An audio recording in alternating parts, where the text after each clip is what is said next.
俺はリヒター・ベルモンド、ヴァンパイアハンターだ。君は？ I think I have a chance with this guy. This is Akumajou Dracula X, Rondo of Blood. It's an entry in Konami's Castlevania series that was originally very hard to come by, and it still sort of is. It was released in 1993, originally exclusively only in Japan. The reason for this was that it was released for the PC Engine CD. The PC Engine was the original Japanese version of the console known in Western countries as the NEC TurboGrafx 16. The CD implying that it was released for the system's CD add-on. The game's story is very straightforward from the series. You play as Richter Belmont, the great-grandson of Simon Belmont from the original Castlevania, on a quest to rescue his girlfriend Annette from Dracula, who has once again risen from the dead. The game follows the series traditions quite to the T, and even makes many allusions to prior games with its enemies, stage design, and even the soundtrack, which features many staples of the franchise alongside new, awesome tracks. Now, like I said, this game was originally quite an obscure entry. As the TurboGrafx 16 wasn't that popular in the West, it was never ported outside Japan in its original form. A sort of port was made for the Super Nintendo called Castlevania Dracula X, aka Vampire's Kiss. It's not very good though. This game finally was released in its original form on the Wii's Virtual Console, but since you can't buy games on the Wii anymore, it's again slipped back into obscurity, and that's kinda sad because it's easily my favorite entry in the Castlevania series. I'll be candid here that I've never played any of the 3D Castlevanias, except for one, but I'm definitely not a fan of the Metroidvania-style titles that were released in the wake of Symphony of the Night, even though I played quite a lot of Circle of the Moon for the Game Boy Advance. For me, the classic Castlevania style has always been the best kind of game, and that's why I love the original Castlevania and Castlevania 3 on the NES. Of the 16-bit Castlevanias, there of course are entries on the Mega Drive and the SNES, but honestly, I find that both entries pale to Rondo of Blood in every respect. Firstly, Rondo of Blood had a save game, which was just a really good idea because, like all old-school Castlevanias, it is hard. The level of detail in these stages is amazing. Every single one of them is very memorable, and I also love the variety of enemies in this installment quite a bit.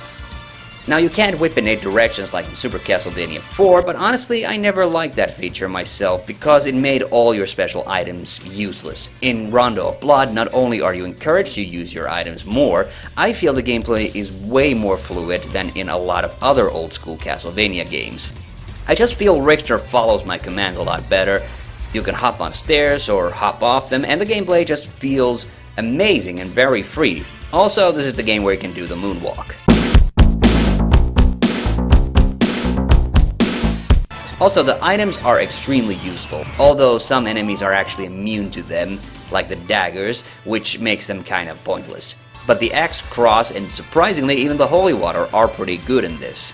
There's also a Bible you can use as a weapon, and I find it surprisingly effective in a lot of boss fights.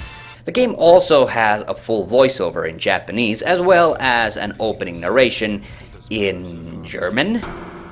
Als unsterbliches Geschöpf der Nacht kann es die Gestalt des Wolfs, der Fledermaus oder des Nebels annehmen. Es labt sich am Blut der Menschen.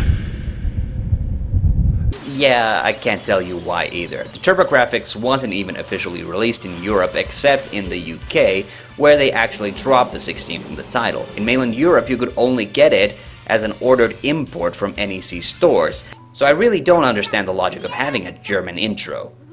I just think the voice acting is pretty damn cool, even if I can't really understand a word of it.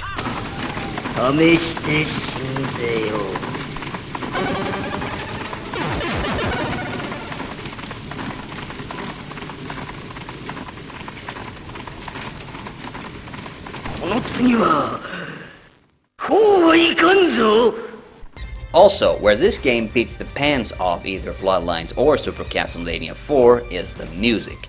Now, I know that seems unfair considering this game was on CD, and as a result its audio quality would be instantly better, but this is, in all honesty, one of the best soundtracks of the whole Castlevania series.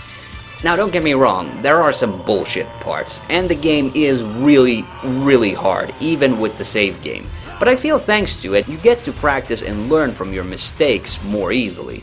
The Reaper stage is a load of bullshit since the weapon that's best against him, the axe, can't even be gotten from the lead up to the fight, but you have to get it from the level itself. Although, while recording this, I managed to beat the Reaper with just the cross, so I guess that complaint went out the window. Also, level 5 isn't so much a level as it is a marathon of all the bosses from Castlevania 1. I do think the game is designed in a way that you have to play it for a really long while in order to get a hang of it, but it also has plenty of cool features such as alternate paths and an unlockable second character, Maria, and it's a game that encourages replay, with alternate levels to the main ones. If you can somehow get your hands on this game, I highly recommend it. It's really hard, but I've sort of built up an appetite for these super challenging retro games recently, and this one is definitely one of the best in this regard. Give it a shot. And that's all from me for now. I'm Hanno TheHande. See you on the next one. そんなことないもん。マリア平気だもん。